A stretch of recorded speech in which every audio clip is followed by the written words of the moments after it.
கிறிஸ்துவுக்குள் அன்பானவர்களே, ஆண்டவரும் இரட்சகருமாகிய இயேசு கிறிஸ்துவின் அனைத்து நாமத்தில் அன்பின் வாழ்த்துக்கள். நம் தொடர்ச்சியாக தேவன் நம்மளை தெரிந்து கொண்டதன் நோக்கம் என்ன அடிப்படையில் நாங்கள் தியானித்து வருகிறோம். நேற்றைய தினத்தை நாங்கள் பார்த்தோம், நம்மளை சுபீகார புத்திரராய் இருக்கும்படி தேவன் நம்மளை தெரிந்து கொண்டார் என்று சொல்லி நாங்கள் பார்த்தோம். இன்றைக்கு நாங்கள் பார்க்க போற காரியம் அப்போஸ்தலர் 9வது அதிகாரம் 15ஆம் வசனத்திலிருந்து தேவன் அவருக்கு நம்மளை தெரிந்து கொண்ட பாத்திரமாய் வைத்திருக்கிறார். பவுலுடைய வாழ்க்கையிலிருந்து நாங்கள் அந்த காரியத்தை நாங்கள் கற்றுக்கொள்ள போகிறோம்.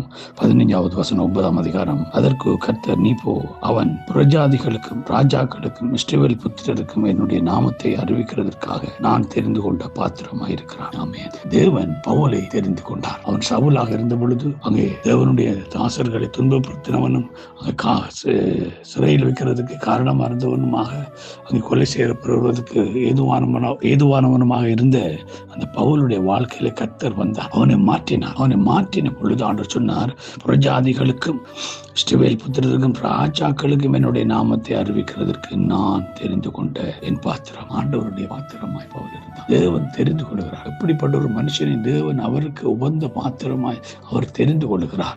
நீங்களும் நானும் தேவன் தெரிந்து கொள்கிற பாத்திரமாய் இருக்கிறோம் என்பதை நம்ம மறந்துவிட கூடாது. பிரியமானவர்களே, அங்க பார்க்கிறோம் பவுலுடைய வாழ்க்கையில அப்போஸ்தலர் 26வது அதிகாரத்திலே 28, 29வது வசனத்துல நாங்க பார்க்கக்கூடியதா இருக்கிறது.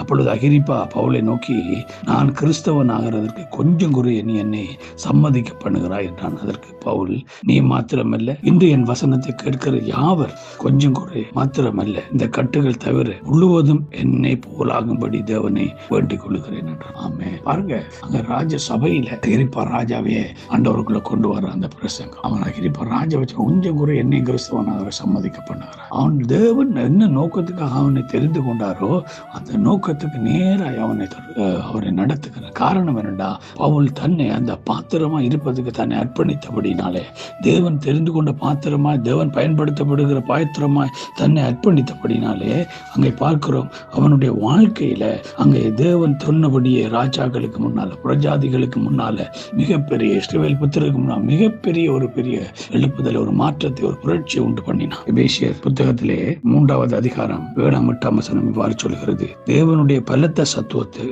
அளிக்கப்பட்ட வரமாகிய அவருடைய கிருபையினாலே இந்த சுவிசேஷத்துக்கு ஊழியக்காரனான். பரிசுத்தவான்கள் எல்லோரும் சிறியவனாகிய நான் கிறிஸ்துவனுடைய அளவற்ற ஐஸ்வர்ய புரஜாதிகளிடத்தில் சுவிசேஷம் அறிவிக்கிறதுக்காக இந்த கிருபை எனக்கு அளிக்கப்பட்டிருக்கிறது. அல்லேலூயா. அந்த நிச்சயம் பாருங்க பிரியமானவர்களே, தேவன் என்னத்துக்காக தன்னை தெரிந்து கொண்டார். அற்பமான என்னை தேவன் எப்படி பிரஜாதிகள் மத்தியில், ராஜாக்கள் மத்தியில், இஸ்ரவேல் புத்திரருக்கு இடையில தேவன் எப்படி பவுலை பயன்படுத்தினார் என்பது குறித்த நிச்சயம் பவுலுக்கு இருந்தது. இன்றைக்கு நீங்களும் நானும் தேவன் தெரிந்து கொண்ட பாத்திரமாய் இருக்கிறோம். தேவனால் பயன்படுத்தப்படுகிற பாத்திரமாய் நாம் மாற வேண்டும். பவுல் பயன்படுத்தப்பட்டான். தெரிந்து கொண்டது மாத்திரமில்லை, தேவனுக்காக பயன்படுத்தப்பட்டான். இன்றைக்கு நாம் தெரிந்து கொள்ளப்பட்டவர்களாக இருக்கிறது மாத்திரமில்லை, நாம் பயன்படுத்தப்பட வேண்டும். எத்தனையோ பிரஜாதி ஜனங்கள், எத்தனையோ ராஜாக்கள், அரசு அதிகாரிகள் மத்தியில ஆண்டவருடைய நாமத்தை அறிவிக்கிறதுக்கு தெரிந்து கொள்ளப்பட்ட மாத்திரம் என்பதை மறந்து விடக்கூடாது. கர்த்தர் ஒவ்வொருவரும் ஆசீர்வாதத்தை நடத்துவாராக.